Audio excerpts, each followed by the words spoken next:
alaikum.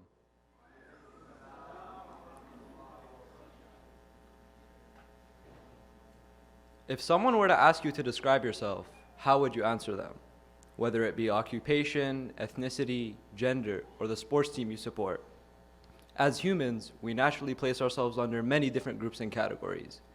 And as Muslims living in the West, there are two in particular that we not only fixate on, but distinguish, drawing a hard line between them.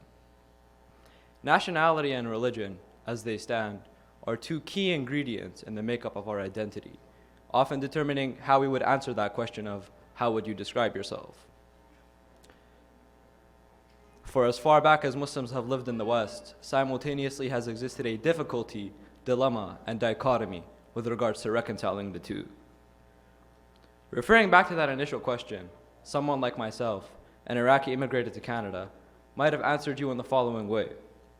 Yeah, I'm Iraqi and Muslim, or maybe, I'm Iraqi, I was born there, moved at a young age, and I'm also Canadian. But rarely would you hear or expect to hear me say I'm an Iraqi Canadian Muslim. The issue pertaining to Canadian Muslim, or being a Western Muslim, is not an issue because it's a lie or it's false. Obviously it's true, but the issue lies within our dislike of this truth. Subconsciously, we associate the term Western with all that is contrary and negative to Islam and Muslims. Though for once, it is vital for us to examine the benefits that come with balancing an Islamic identity alongside a Western influence. Now, before delving into these benefits, first we must take a step back and reconsider the lens in which we view the Western world. Of course, there are negatives to its culture, but in reality, no culture is holistically Islamic. Take something simple, like respecting one's elders as an example. Here in Canada, the elderly are still highly respected and cared for. Now take a look at the Middle East, wherein a person's age matters so much that it may even supersede necessary qualifications or requirements. Especially for us Shia, this is quite ironic considering our objection towards seniority in several theological discussions. Another great factor to consider are the differences and diversity influenced by the Western world, and how it ensures that a Muslim knows why they are a Muslim. When viewing communities of Muslim majority countries, it is safe to say that people blindly follow Islam as a result of social conformity. Now imagine the situation wherein a blindly following Muslim parent moves to a country like America and they do not familiarize themselves with the cultural influences of that society. The result? A parent who has failed in properly educating their child about Islam. When taking this into consideration, the picture becomes clear as to why many first and second generation youth leave the fold of Islam upon emigrating to the West. Besides the first consequence involving youth leaving Islam, likewise, a second stems from the same issue. This time, with regards to identity crisis. If one were to picture the future down the line, it is inevitable that children will grow up with a stronger sense for their Western identity. As in, the more our family or people increases their presence in an area, in due time, the offspring will develop a greater sense of belonging to that area as well. Take, for example, you being Canadian and Arab, or Persian. You can only go so many generations before the kids will have an identity where the Canadian side may even forego the Arab or Persian one. The same thing applies with being Muslim, especially when being Muslim and Western are viewed as incompatible. Now, with time, such a thing is only bound to happen.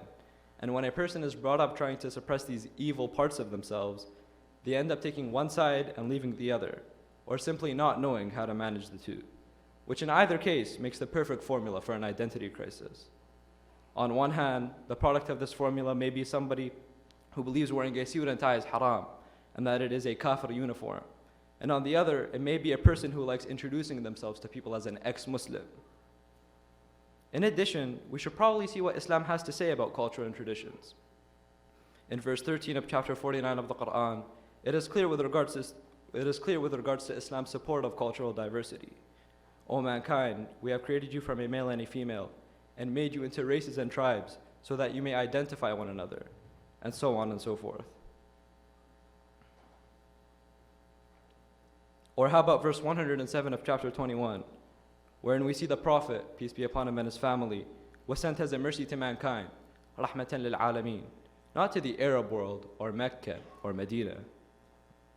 Even with our Imams, as long as there were no contradictions to the Sharia, we found that at times they too embraced a cultural identity. For instance, Imam Sadiq alayhi salam was known to shave his head, not letting his hair grow out. But with some of the earlier Imams, they preferred to keep their hair, as being bald may have been seen as ugly by the people of their time. Even with something like war, tribal affiliation was practiced to a certain extent. Imam Ali alayhi salam, for example, at the Battle of Siffin, divided parts of his army by the different clans present, with their chiefs simultaneously acting as commanders. With all that's been discussed, some people may beg to differ, arguing that why should Muslims develop a Western influence when the West itself looks down upon Muslims? No one could deny that this is a fair question. And so it leads us to a final point of importance. That is, you cannot expect to change a world which you yourself aren't living in. In other words, how can the West change its views on Islam if Muslims living in it deny any association whatsoever? Especially with areas of significance like law or legislation, logically speaking, it would only make sense that Muslims are involved in politics in order to have a political impact. That is at least what Imam al-Rida alayhi salam would have thought, considering the extensive involvement of his in the government of his time. So much so that he was an advisor to Al-Ma'mun. Or how about Nabi Yusuf? Was he not the treasurer of Egypt under the rule of a non-Muslim king?